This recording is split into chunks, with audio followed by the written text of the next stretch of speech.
But let me No. spin back a little bit to your time at BYU. Mm-hmm. What was it like going to BYU and being gay? Like, I know the rules there are super strict. I know the Mormon culture is super conservative. So what was it like there? So going to BYU, I mean, you couldn't have caffeine, you couldn't have soda, pop, you couldn't have any of that, right? Being gay, I had to attend. No one knew. I had to live a secret lifestyle, basically, and that's Okay. like being gay. I mean, it's a lifestyle that you live, and everybody thinks it's secret. And coming out is the hardest part. Well, guess what? Everybody else knows. But going there, having to have my blinders on, as I call it, because I'm narrow. I'm seeing only one way.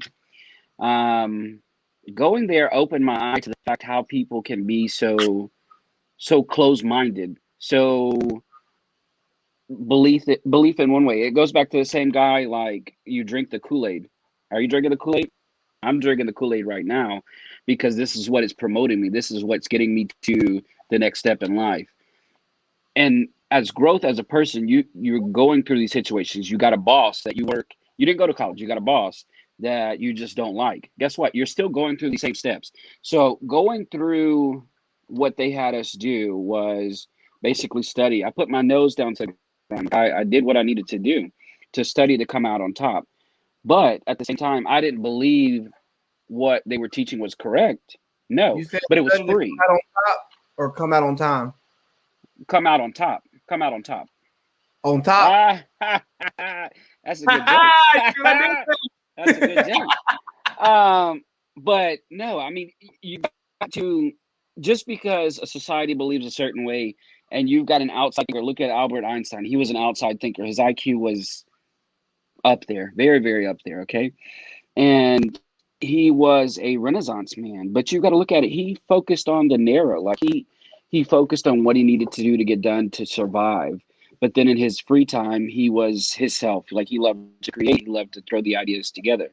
That was the same way with me. I would be throwing these parties in the halls, in our dorm halls, that you can't have alcohol over there. Well, guess what? I went to Idaho and got us 3/4 of vodka. Let's go ahead and have this party. Like, the RA, he knew something was up. Like, he knew when he knocked on that door. He was like, "What's going on?" Blah blah blah. It was strict, like super strict. No one knew there that I was gay. But when I worked at one of the insurance firms that I worked for out there in Utah, okay, Mhm.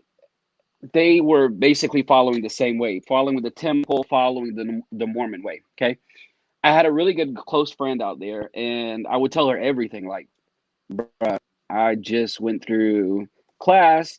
The professor was teaching us about these garments that we had to wear, because it's like full body garments. Like, you had to be in a certain, dress a certain way, look a certain way.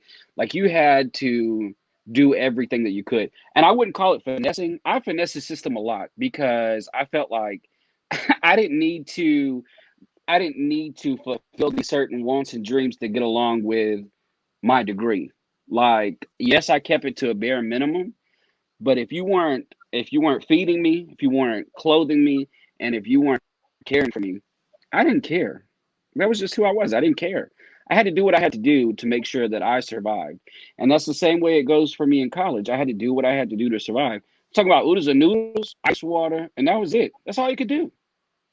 But growing up, a lot of people thought, when I was growing up, a lot of people thought I was big money. Okay. I don't know. I wasn't poor. I still had everything that I needed when I grew up.